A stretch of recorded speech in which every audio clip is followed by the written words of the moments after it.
Greetings, ladies and gentlemen, and welcome to not just another edition of the Locked On Padres podcast, but also the Locked On Giants podcast crossover extravaganza, just in time for this highly competitive, hotly contested, Giants, Padres, both teams, both fan bases on the edge of their seats, vying for the wild card spot. I'm just kidding, of course. It's basically been all a Giants fest, but I'm being joined by of Locked On Giants, Mr. Ben Kaspick, who I've crossed over with a lot. We're going to be breaking down this series this weekend and just the general vibes and shooting questions off each other. But before we get into all of that, Ben, how are you doing? I'm doing well. I mean, today was a loss for the Giants, but uh, not worse than the loss that the Padres suffered. And so, by comparison, I'm doing quite well. Look, before we started recording, and I'm not making this up. I mean, I do some things for the camera. I literally still have the Joker hat right over here. I haven't been wearing it. I'm saving it until the Padres officially get eliminated from playoff contention. Um, but I genuinely, not kidding, cackled after Josh Hader not only lost the game to Tommy Edmond in hold on, let me do the calculations in my head. Tuesday's game, also gave up a walk off home run. And Ben, Tommy Edmond, not a home run hitter, so that makes it even funnier to me. Two outs. That's the even better part. They had two outs, then a double, and then the Tommy Edmond game winner. I genuinely Oh laughed. my I God. genuinely laughed, and that's kind of what the season has been like. And we're gonna get deeper into that, guys. But first, everybody remember you can follow me on Twitter at Javipeno, JAVIIPENO, or at LO_Padres. Thank you for making us your first listen every day. Same thing goes for Ben at Ben Kaspick and at Locked On Giants and Locked On Giants on YouTube as well. Great follow. Highly recommend him. Big old stat man, this guy. And it's really great. I love it. It's a lot of fun. I know that some people on my channel occasionally get frustrated with your stats every now and then, but I keep telling them like they'll come true. They just didn't come true immediately last year. For example, Alex Cobb was a one player of Oh contention in yeah, my YouTube comments. just But then almost threw a no hitter yeah, yesterday. it didn't happen last year, but it showed that he was able to do it this year. So shouts to him. Today's episode, guys, is brought to you by a new sponsor, Bunches. Download the Bunches app today. And when you do, our friends at Bunches have featured the Locked On MLB Bunch in the Discover tab. You can also click the link in the description show notes to join the Locked On MLB Bunch community today. Ben, I mean, I don't know where to start. This should be a big series. But it's only big for one team, and that's the Giants, who are still in the playoff race. Everyone shut up. I know the Padres are still technically in the playoff race, but the Giants are actually realistic. 69 and 64 for the Giants. In terms of the wild card, let's see. Let me just be clear here. They are right there with Arizona. The real big series is going to be between those two teams, but these are big games for the Giants, certainly. And I want to start off by saying it might make you feel better that this Padres team, the soul, has been sucked out of it like Dementors and Harry Potter. This team, you will see it. And I know that you saw it a little bit earlier, but the last time we played you guys, it was bullpen explosions on the part of the Padres. Maybe some bad bullpen decisions, some would argue. We didn't get to crossover back then, at least not after the series. But this is different. The Padres actively, you can just see it. Juan Soto made some comments himself. But on the other side of things, it seems like the Giants are the actual like clutch team, or at least from afar. I don't know the full breakdown of it, but what's kind of been the general vibe on this Giants team that once again I think has surprised people in a lot of ways. But what do you think is kind of just their current vibe as we head down to September? Like we're right there, right before We're playoffs right start. there. Yeah, I mean the current vibe I would say is pretty good. But it wasn't good prior to the last Mhm, 4 days because mhm, I mean they went through a stretch of over 2 months where they were literally the worst offensive team in baseball, and I'm talking mhm, over 2 months, like over a third of a season, mhm, and so that wasn't fun. mhm, Somehow, throughout a lot of that, they managed to be okay record wise.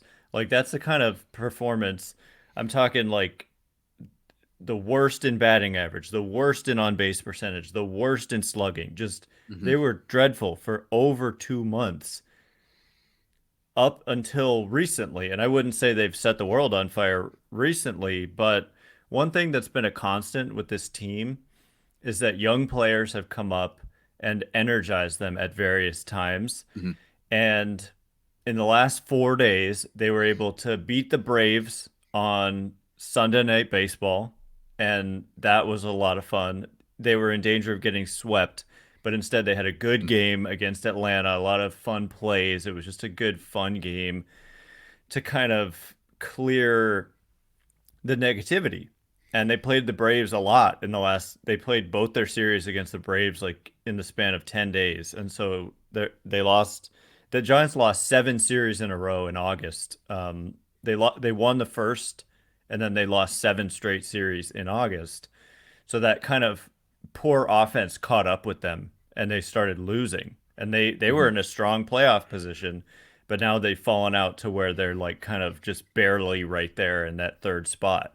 They were in the number one spot not long ago, but young players coming up and providing a spark like at various moments throughout the season. First, we had Patrick Bailey, who Hmm. I think has established himself as arguably the best defensive catcher in baseball and arguably the best defender period in baseball. That's how much Yeah, of a he's been difference outstanding.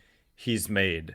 Hmm. And you've got other guys like Luis Matos and Casey Schmidt and Ryan Walker as a reliever, who have like had their moments and provided their sparks. But just recently, you had the debut of Kyle Harrison, who is perhaps their best prospect of all. Hmm. And he's made 2 starts now. His first start was against Philly, and I was really impressed. The final line doesn't really show how well he pitched and how effective the fastball was, and it reminded me a lot of what I saw last year from Carlos Rodon in terms of just the fastball being overpowering and Hmm. the ability to just like the reaction of the hitters when they see it and how they're just like jumping out of the way. It just gets on them quick. It's a deceptive arm angle and it's high velocity. But the Phillies got to him with some of his sliders and Bryce Harper hit a home run. But then on Yeah. Monday, he goes out there against the Reds and he goes and just has a historically good performance. Six Yeah. and a third, 11 strikeouts, I think 2 or 3 hits, 2 walks, including one to the final batter he faced. And so, of all they've had a lot of rookies. I would say Bailey's been like the only impact rookie so far, but Harrison has a chance to be like a front of the rotation starter. And that kind of energy is with them right now and help them win this Red Series. And suddenly you've got Webb, you've got Cobb, who just almost threw a no hitter, and then you've got the young stud. Suddenly you're looking like, okay, this can help get us to the playoffs and this can help us win playoff series, especially short series where it's only a best of three. And you're going to see Cobb and Harrison in this upcoming series. And so the offense, it's like hit or miss, and you kind of have to pray that it's like sometimes they just disappear. They disappeared today, but um, they've managed to just kind of come back from tough times. And I think the Hmm. Padres, it's kind of been the opposite. They've managed to Hmm. never propel themselves. Yeah. Like the fact that they haven't won 4 games in a row all year is just a staggering fact Yeah. to me. And that just, the Giants, I mean, the Giants have been streaky. They've won 10 in a row this year. And anyway, yeah, that's where they're at. And I'll just say, you, and I think it's totally interesting how you view the upcoming series as like the Padres aren't in it. It's irrelevant for them. Like they're done. But from the outside looking in, that team is still super scary, Hmm. super dangerous, and at any moment, like you just don't want to let your foot off the gas against them. Hmm. And so that's how I'm feeling, and I'm sure that's how the Giants themselves are feeling. Nobody's feeling like Hmm. the Padres are just toast. Instead, it's like this is a scary and dangerous team, but Hmm. so far they just have not been able to show it on any kind Yep. of. consistent basis. As soon as they sweep the Rangers, one of the best teams in baseball before the deadline. Then they win a series against the Rockies. And then there's 2 series against no. They lose 5 out of 7 of those, and they get absolutely wiped out. Get swept by the Pirates. Just throw that in for get measure. Get swept by the Brewers. You lose 2 walk-offs to the Cardinals. So I know that other people from the outside, they look at this and they're like, I mean, it's still Manny Machado. I mean, it's still Xander Bogaerts. It's still, and I'm here to tell you, don't worry about it. I'm telling you, don't worry about it. I'm not I saying that hope like they so. can't win a series. That's totally possible. But like in terms of the fear, it will be amazing how you will watch these batters and you'll be like, if runners are on if there's no runners on base and Xander Bogaerts is coming up, just walk them. And then Bogaerts will hit into double play. He's already hit into 20 this year, 3 more than he did all of last year. I believe he's hitting 100 with runners on first and second, something crazy like that. And you're like, you see that reaction is, that is a I mean, microcosm of the Padres season, man. It's crazy. what's wild to me is I remember following the Padres closely at the beginning of the year, and you couldn't get the guy out, and it just seemed Yeah. like this is a great signing. He's going to have a great year. He's just getting a hit every time he comes up, Mm, and all of a sudden now you're telling me stuff like this, and that just goes to show you that baseball is a marathon and not a sprint, and mm, that this marathon for the Padres this year, thus far, they're not eliminated yet. Uh, I mean, that's the thing is that maybe you think that desperation isn't even there with this team. Like they don't even feel the need to mm. feel desperation about their position. But this is a 4 game series against. Yeah. I mean, the Giants tech being that third wild card team, technically that is the team that they are chasing to Mm-hmm. get that final spot to get in. Mm-hmm. And so you couldn't really ask for a bigger series from the Padres' perspective. And so to me, I'm expecting a sense of urgency from the Padres. But hey, if they're not going to show it, great. Yeah, right, exactly. But yeah, I mean, and it hasn't been all bad, and we're going to talk about exactly what I think the biggest difference has been between both of these teams. Get a little bit statty with it all. But before we do that, Locked On Padres and Locked On Giants fans, I have to tell you about a new app. It's called Bunches. It's a new app built just for sports fans where you can chat sports in real time. If you click the link in the show notes description to join the app, or just you can go to the Apple Store as people do. You just type in Bunches and you download it. I'm telling you, you're going to love the conversations with our Locked On hosts. They're all starting to get on it. If you just want to talk, you want to be like, hey, you want to send some memes? Send me some memes my way. I love that stuff. It's great. It's fantastic. That's basically all I have to do these days. I don't know. I'm at a position where I can't really tell you stats anymore. I'm always like, yeah, Bogart's bad. I don't have any new numbers for you, kind of. But I'm always there for the memes. People seem to like those. It's a free app, guys. Like I said, Locked On MLB Chat is featured in the kind of Discover app. You'll see it immediately. They're featuring us. And it's great. You can tell us little stories about the team, share us pictures of the ballpark, whatever you want to do. It's really cool stuff. Download the app. And when you do, like I said, at Bunches, they have featured the Locked On MLB Bunch group in the Discover tab. So go check that out and join the Locked On MLB Bunch community today. Everybody, we're back here on the Locked On Padres and Locked On Giants podcast. Be sure to check out both of our play-by-play broadcasts on the SiriusXM app. It's great. And remember, we're your free podcast, your team every day, of course, and free and available on all platforms. Ben, man, I mean, I have so many different directions to go into. I think, and for one thing, it's funny because you mentioned young players. Padres have had a couple players step up. You mentioned Patrick Bailey, not like the most incredible offensive player in the world, but I think it's so important to mention that that's because he's a catcher. By catcher standards, I just looked. He's got a 99 WRC plus. League average is about 85. Great, that's amazing. The Padres have actually had, that's the one area that I would tell you, you know what, pay attention to this, Giants fans, because the Padres low-key have a nice platoon at catcher with Gary Sanchez, which is like one of the things about the Padres that needs to be addressed. This is more of my show thing, is something I talk about a lot, is the fact that every player they bring in, they either stay the same or get worse. They do not do what the Giants do, where they might find someone like your Tyro Estrada or maybe a Lamont Wade, some undervalued players, and they make them better. It doesn't happen for the Padres. So it is it is paramount divinely hilarious that the one player who seems to have gotten better for them is Gary Sanchez. And I'm not just saying that, like, he really has been incredible this year. A lot of it fueled by timely home runs, just hitting a lot of home runs. His slugging is like 500 from the last time I checked, and his defense, while usually poor, hasn't been that bad. As, in fact, ever since he joined the team, Blake Snell's ERA became like -7, right? Like, he just doesn't give up runs anymore. And Blake Snell has been on fire and legitimately could win the Cy Young at this rate. So he's been good, not an incredible defender, but not terrible. And that's all they need. And then they have Luis Campusano, who needs some work with the defensive stuff, with throwing out runners like running on him. But when it comes to offense, I am Ben, he's only got a 13.5% K rate.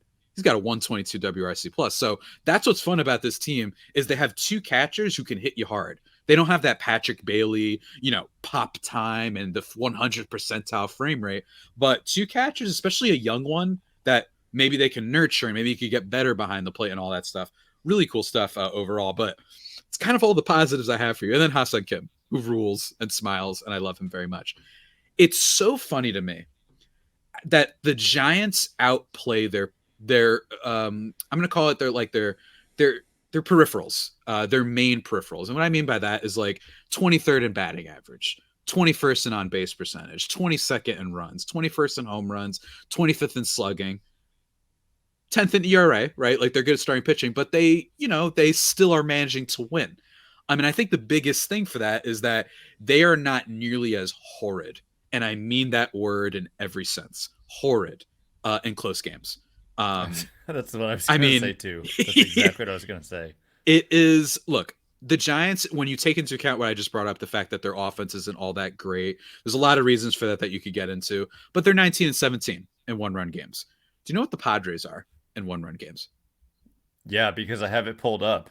Can you tell the people what they are? Because I was going to bring it up. They're 6-22 in one-run games, including today. Another one-run game. They were winning by 1 run. Mm-hmm. Apparently, I didn't know this double also happened with 2 outs in the 9th, but up by a run. Josh Hader on the mound, who's great. It's just so baffling. Like, it's not like Hader's having a bad year at all, right? Had a sub-1 ERA heading into that, yeah. Sub-1 ERA, but yet, nevertheless, double home run against a team that's last place, been cursed all season long in the Cardinals. All season long. They are trotting out the decayed corpse of Adam Wainwright, and they. Oh my God! It was Adam Wainwright today. No, it wasn't Adam Wainwright, but the previous games, if I'm not mistaken, I believe the Padres only tagged him for like 2 runs. I'm gonna check that right now. But that right there, you see that one even got you. You were like, "Oh God, that's gross." Let me see if I can find it real quick. Well, and the extra innings as well. It's crazy. Yeah, the extra innings, 11. 0-11. 0-11 in extra innings. 0-11. 1 away from what I understand from tying the worst ever. Yep. I believe it was the Expos. In like 1979 or something. Incredible stuff all around. It's incredible. I mean, and that alone. Only 1 run against Wainwright. Only 1 run against Wainwright. They did get 8 hits, but that also speaks to they refuse to drive anybody in. A lot of people, it's my pinned tweet on the Locked On Padres Twitter account, the Left on Base Padres podcast. That's what they do. And then the Giants, even though being less talented, they're 19-17. They're like average. Mm-hmm. If the Padres were just average in every area, and I don't care, would it have been disappointing? Yeah, a little bit. You bring in Bogarts, you bring in Soto, you get Tatis back, like, of course. But if they were just average, they are probably like, I'm just throwing out numbers, they're like 2 games up on the Giants right now, probably. Like, that's how, because they have good starting pitching, they have good defense, they have Josh Hader at the minimum coming out of the bullpen. Like, the starters are supposed to be the weakness of this team, and that has not been the case. Michael Wacha's been awesome, Seth Lugo's been awesome, Musgrove when he was there, like I said, Snell could win the Cy Young. Darvish has been a mess, but it doesn't matter. That's how good the Padres starting pitching has been as a whole. So it's like just it's fluky, but it's also reminiscent of what their franchise is. And I'm wondering, Ben, What do you think it is? Because with the Giants, they keep doing this. And last year, yeah, they fell off a bit. But then the year before, they won like 100. They were like the 19 or the 2001 Mariners practically. Just everyone had career years. And that just doesn't seem to happen with the Padres. What do you think there might, like, one of the differences you think might be between the two? It is perplexing. And I mean, this Padres team, the season is not over, but if they were to not make the postseason and just continue to flounder throughout the month of September, they're going to go down as one of the most perplexing and underperforming teams in the history of the game. Like, Mm, we were on here pre-season just gushing about them, and everybody except me and Jeff Snyder, and I only mhm. did it in part to try to jinx the Yeah, Dodgers. yeah, I know. He did the bit. Yeah. Um, Everybody's picking the Padres to win the division. Hmm. And at the moment, I don't know if you know this, but the Padres are 21 and a half games out. They're almost eliminated, and we're not even in September in the Uh-huh. NL West. So much for that. So what do I think it is? I mean, I've got to imagine there's some kind of lack of cohesion Hmm. among the players. I Hmm. know I I hate to speculate like that, but Hmm. like sometimes just when you lump a bunch of stars together, it doesn't work. I feel like we've seen that in other sports Yeah, absolutely. where especially like when they're like hired guns, they're kind of just brought in from the outside Hmm. and I don't know. I mean, Bogart's like he chose to sign here. Machado chose to sign there. And Juan Soto, of course, didn't have a choice and was just traded, but it Hmm. seems like he's had a pretty good personality and Hmm. like attitude about it all. Hmm. But you've got so many players who are like not homegrown, Yeah. and I think that that's part of what Hmm. like like I said, it's so energizing. Like you mentioned Luis Campusano. Hmm. Imagine like a team where you've got like six, seven, eight guys who are like that kind of young Hmm. energy and like they were in your farm system and you watch them grow and the fans like witness all that. I mean, I'm just kind of spitballing here because, Yeah. like I said, it's really hard to say what the reason is. But that, when you look at like the early 2010s Giants that had all that success, homegrown players, and you Hmm. look at the Astros currently, like homegrown players, a lot of homegrown players, and the Padres consistently trade their homegrown players, Hmm. and so many of them have gone on. There are so many players around the league who were with the Padres, Yeah. never really got a shot or got a little bit of a shot, and then went on to be anywhere from mediocre to good to great. Hmm. And I just kind of wonder, like, would they have been better off just letting those players blossom with San Diego instead Hmm. of trading them away for these kind of hired guns, like I said. But I mean, I have a hard time statistically saying that Yeah. you're Hmm. better off not having Juan Soto and Manny Machado and Xander Bogaerts and Blake Snell and blah blah blah, and Yeah. Josh Hader. But here we are, and it does seem like this is not it's not just a 1 year fluke. The Padres have done this before, Hmm. and pretty consistently. I mean, the 1 year last year, basically, it's not like they Hmm. had a great season. They won 89 games. I get it. They went to the NLCS. It was a Hmm. very good season, but it's not like they Yeah. won 100 games. They won Yeah. 80 something games, Mhm. even with all this talent. So I have no idea, but I'm glad that it's not my problem. Yeah. I mean, like, I do think you're touching on something though, and I think that it's one of those things that throws stat people for a loop. Anybody who forgets to stat people, just in general, is that there isn't a concrete boom. That's what it is. Now there are some things. If you wanted to dive deep, Machado was swinging a lot of pitches and was a little bit over aggressive. Okay, you could bring that up, but the hard hit stuff is still there. You could bring up with Bogarts that ever since he got hit on the hands or the wrist, and he's had a wrist injury for a long time, including when he was good with the Red Sox. Gets hit with a 98 mile per hour fastball by Spencer Strider there, and ever since there, 98 WRC plus. That leads to some other questions, such as why has he never been placed on the IL, or at the minimum just been given more DH days or put at the bottom of the order? Because hey, look at what happened with Trey Turner. That guy got put in 8th spot, and then his fans cheered him, and now he's a superstar again. Must Former be nice. Padre. Also, former Padre, point out, exactly. Former he's Padre. When I say good to great, I mean he's the guy. Yeah, he's the top one.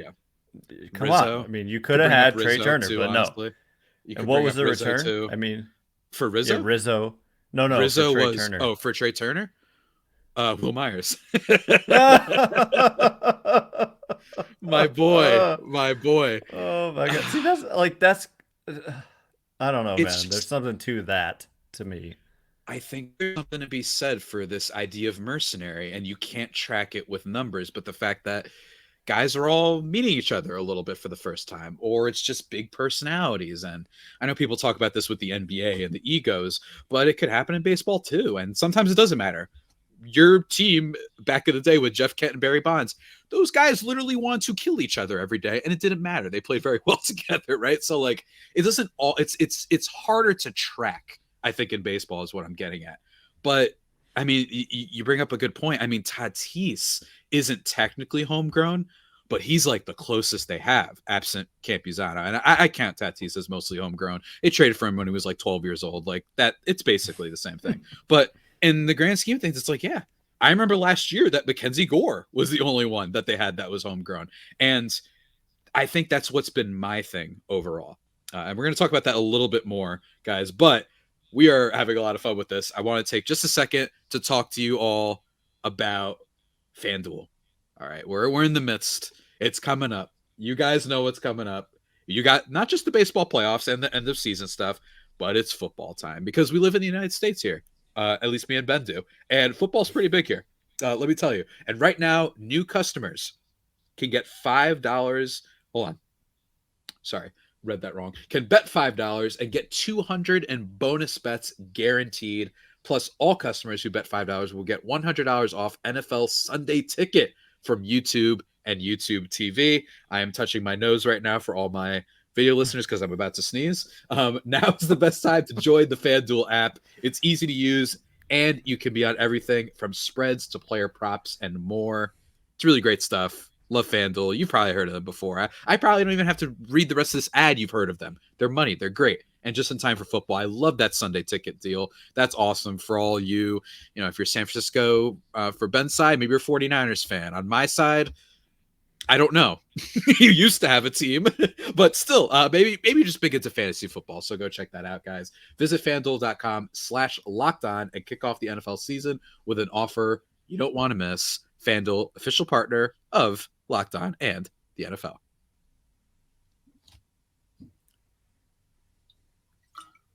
And we're back, everybody, here on the Locked On Padres podcast, vibing and thriving, just pushing through, despite my team driving me insane and everything. Of course, check out both Locked On Giants and whatnot, and Locked On Padres on the SiriusXM app. All platforms, you know what it is. And I don't know what it is when it comes to the Padres, and that's what we've been talking about, that there's no clear answer. Runners in scoring position and high leverage, as we've talked about before, not necessarily areas that are easily predictable. You know what I mean? Like this isn't football where it's like, oh, what's Kirk Cousins going to do? Yep, he's going to throw an interception. What's Jimmy Garoppolo going to do? Or the NBA, oh, let me guess, James Harden's going to blow it in the postseason. It's not like that. For baseball, it's like you could have moments and players can be outliers, like genuinely like extremely clutch. You can bring up your Ortizes of the world. You could bring up your the entire Giants team from the 2010s, apparently, right? Like just those guys are built different. But in general, it's a hard thing to track. So when you look at this, I see something that's like with team building and the mercenary aspect, I have no issue with basically any deal that the Padres have made, at least as long as I've been hosting the podcast. But the key is that I don't have an issue with them individually. I think that they've done too much at once. And that's the only thing I could come up with. If you're going to do Bogarts in the summer, maybe you don't want to also extend Manny Machado and trade for Juan Soto. If you trade for Juan Soto, maybe you don't want to give a big contract to Xander Bogaerts and extend Manny Machado and extend Yu Darvish and extend Robert Suarez and extend Jake Cronenworth. See, I practically gave Ben a headache just saying all of that. I don't think that any of their moves individually are awful. That's so weird about them. It's that they've done them all at once. They've blown up the farm. And if there's anything impressive is the fact that they're still able to make these trades because they keep finding guys, right? Like they put a lot into their scouting department. AJ Preller is a scout at heart. Like all of a sudden their farm system's looking all right. They have this Ethan Salas kid who's one of the most talked about prospects in the league because he's like 17 years old, like a double A already. So they've done that. Yeah, it's crazy. And it's almost like right before they get there, they trade those guys. And this is more. This is more than when people, you probably get these comments that are like, well, these are known quantity players. That's why you trade your prospects for them. I agree 100%. However, this goes back to my not all at once thing. We already have a Tatis and Machado. I don't think you need to do more stars. I'm a proponent of it. You should be spending money. The Giants tried to this offseason because they know. I think that as well. But when you already have a Tatis and a Machado, or if you already have a Tatis, Machado, and Soto, I don't think you need to necessarily be going out to get another star. I think you got to build around the edges and bring up some young guys. And I think that the Giants know that really well. And they have a good culture. Like they have, a bunch of coaches that help players out. That's the closest I can get to. But it's just absolutely insane. If someone told you those stats that I told you about with the Giants, right? With their starting pitching being good as predicted, but their offense and sometimes occasionally their bullpen, aside from the Velociraptor guy you guys throw out in Duvall, like occasionally some weird stuff. You brought up Manaea, former Padre. It just speaks to an impatience. It speaks to a doing too much of something that I like at once, which is spending money. And I think that that's what's been the Padres' problem. It's the closest I've got. Yeah, and I mean, you mentioned the word culture, and I just have to wonder. It's one of those things that we don't necessarily get a firsthand look at. And so I just in this when there's a special case like this that seems to be something that's not just a one-off thing, I do wonder like what top to bottom. I feel like it's really important communication and a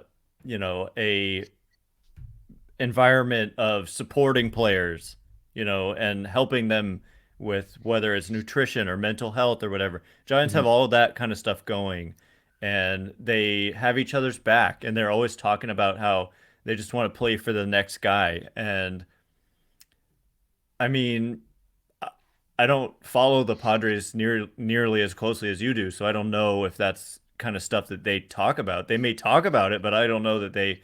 The fact that they're 0-11 in extra innings kind of tells me they're unable to play that team game this year, at least, where you're like advancing runners or whatever and just doing the little things that it takes to win. And the craziest thing to me is when you look at the run differential, because run differential really predictive, and the Padres run differential is, let's see, it's one of the best in the National League. And let me just tell you, the Giants have scored 573 runs. The Padres have scored 602. The Giants have allowed 570 runs. The Padres have allowed 548. And so the Padres have scored more runs and allowed fewer runs on the season, and yet they are 7 wins worse than the Giants. And so I do think it all does really come down to, it could really just be as simple as a little bit of a luck factor. I mean, 6-22, like you said, It's like right? Yeah. If you're 14-14, that's 8 more wins, and you've got 70 wins. Like you said, if you're 70 wins, and that would put you as the number 3 wildcard team. And so, and imagine if you're a game or two above average in one-run games, then you're the top wildcard team or whatever. So really, to me, that's like one-run games And games like today are a perfect illustration. It was a one-run game in favor of San Diego, and you've got your stud star closer on the mound, and you've got a cursed team on the other side, and you end up losing by 1 run on a Tommy Edman walk-off. Like you said, not known for his power. Two Tommy Edman walk-offs. The other one not a homer, just a hit against Hader in a row for 1 run losses. Insanity. I hope it continues with this upcoming series. But again, I'm not taking them lightly. I'm Yeah, not I taking them mean, lightly until there's a big fat E, meaning eliminated next to their name. it is it's just it's one of those things where I try to, well, the only positive you can say is, like you said, just like how much worse they've been in these situations that tends to regress to the mean the following year. It sometimes goes the opposite way. So, say if you're a super clutch team, you're going to go backwards. It depends. There's so many variables. As if you have a great roster, injuries like the Atlanta Braves a few years ago, or it was like, hey, they got really clutch in the second half. Why didn't they get bad the next year? Well, because they had Acuna and the rest of their team hurt. That's why. That's what helps. But like, and then they added a little Matt Olson, right? Like that helps. But with the Padres, it's like you look at this and say, I guess that's the best case scenario. I mentioned the catchers, mentioned the starting pitching, which is a bit up in the air because the only main one people love and know that's going to be Joe Musgrove. And then know, what's going on with? He's got some elbow apparently, so that makes me thrilled, of course, for a 37-year-old pitcher. That they Um, just extended. that they just extended for reasons I'm not fully understanding of. You want to sign Darvish? No problem. Like the guy. If anyone pitched to his him, I don't know why you though. That's my thing with Padres. A rush, a right now, even though you're developing some really cool product. That's been my thing. Like, could you have just waited on Cronenworth? Did you have to do it now? Was someone banging at his door being like, we're all ready to offer him $300 million? Same thing for Machado. I get a little bit. Like, maybe they thought the Mets were going to come in. I mean, they tried to get Correa for a ton, but I just, it's the only case to make for them. The cases to make is at least they've got an owner that's willing to spend. And that means a lot for the Padres, who have never spent ever. They would not pay Chase Headley $60 million back in the day after being the best player they'd had since like the Ken Caminiti, Tony Gwynn era, right? But so that's a good thing. And then the fact that they still have all these stars, and you say if they just go 14-14, then they might be in the playoffs. And they're a terrifying team. Are they disappointing? Sure, because a lot of people, like we said, thought they'd win the division, but they are a terrifying wild card team, and we don't get to see it. Instead, everyone's like, Patrick Bailey's doing it? Like, what's going on here? There's a lot of people who are watching this season just so confused. Or I That's know the Marlins baseball, have man. fallen off. That's The the Marlins beauty. have fallen off, but that's a good example of another team where people are like, they're better than the Padres. What's going on here? Like, it just doesn't make any sense. But that's where we're at. That's where we're at, and I'm jealous of the Giants because they seem to get something. Whether it's Kapler, whether it's the hitting coaches, whether it's, like you alluded to, facilities for mental health to training to analytics. Maybe the Padres need to spread out their spending a little bit better into not Yeah. just players and maybe not just scouting, but analytical departments and everything, because it's just not a coincidence. The only seasons 21 was the collapse. Well, what about 2020? Yeah, that was great. I appreciated it. It was lovely. Making fun of the Dodgers fan flex that they beat the series despite us losing our top two pitchers before the series started. But also, that was a year where Jose Altuve was like the worst second baseman in baseball. So maybe we shouldn't read into the 2020 season too much, at least for going forward. 2019 also collapsed. 2018 signed Derek Hosmer. I'm going to leave it at that. Like, there's just a lot of overall failure despite the NLCS appearance last year and despite some great moments. Can I just say one more thing? Absolutely, sir. Go for it. So Gary Sanchez, you mentioned him as Yeah. the rare Yeah. exception where he's come in and performed better than he was in the past or whatever. Mm-hmm. Well, you know where he was before joining the Padres this season. He was with the New York Mets. He was with the San Francisco Giants in their minor league. They signed Oh, him to a that's minor league right. deal, That's and right. they cut him loose. And then I think, then he was with the Mets for a hot second, Yeah. and then he was with the Padres. So, I forgot about that. my theory is that the reason he's doing well is because he spent some time with the Giants. I mean, I mean, you're out of line, but you're right. You know what I mean? Like, that's such a good. I mean, I it's totally true. forgot about that. He was I with them totally forgot about several games in AAA I totally. All before he needs Bailey. to do. And then Bailey came up, and they're like, "Okay, we don't need you." But Yeah, he they were seriously gonna. They were give the it a team shot. that signed him first when Yeah, he was like unsigned in the offseason or whatever. I believe that's how it all played out, is that he was yeah, unsigned all yeah. offseason, and then they picked him up on a minor league deal. Wow. And Again, it's like that's the why he's GIF. having success. It's like the You're Anthony Mackie welcome. GIF. You're out of line, but he's right. Like it's just. I mean, there you go. I guess the only other one is Ha-Seong Kim, who we didn't talk about much on this podcast. That He's guy's been the awesome. he would be the only one to look out for this weekend. Not the only one, you know what I mean, in terms of just like high leverage stuff. He's been awesome. His numbers on if you go look at Fangraphs high leverage situations, he's been great. Great leadoff hitter, second most pitches per plate appearance among players in Major League Baseball. He's been awesome. He hits for more power. He steals bases. That guy's been awesome. Other than that, though, Defense. I love and that then guy. defense, and then defense. He's an absolute beast. He might be the actual true 100% player that got better with the Padres. So after giving him some time, so maybe they can learn. To develop. Yeah. Yeah, maybe He they did can learn not. from He that. stunk in his first year. Yeah, He looked inconsistent overmatched. playing time, overmatched, couldn't keep up with the velocity. Year Nope. two, average offensive player. That's all they needed because he was a great defender. And then this year, I, I mean, this year he's just unbelievable. I mean, And there's he's what they thought as a they'd get from Xander Bogaerts. as a fan, there's something about, I think, witnessing that and the Mm-hmm. development, and you feel There is, attached, there is, and there's this like love relationship with the player yeah. and the fans, and it's feel good. And maybe you don't get that with the big players and the big contracts comes big expectations, and Mm-hmm. maybe a little less of the, you just appreciate what they give as Mm-hmm. opposed to being mad at what they're not giving. Absolutely. Absolutely. But I'm still looking forward to the series because I'm watching the Padres for comedic purposes at this point. I will 100% be DMing you if something ridiculous happens this weekend. I cannot wait.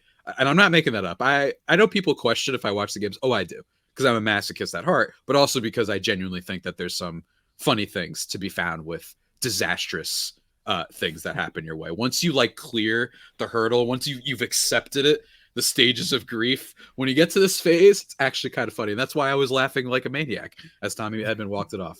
But Ben, do you have any final things you'd like to plug for the good people out there? No.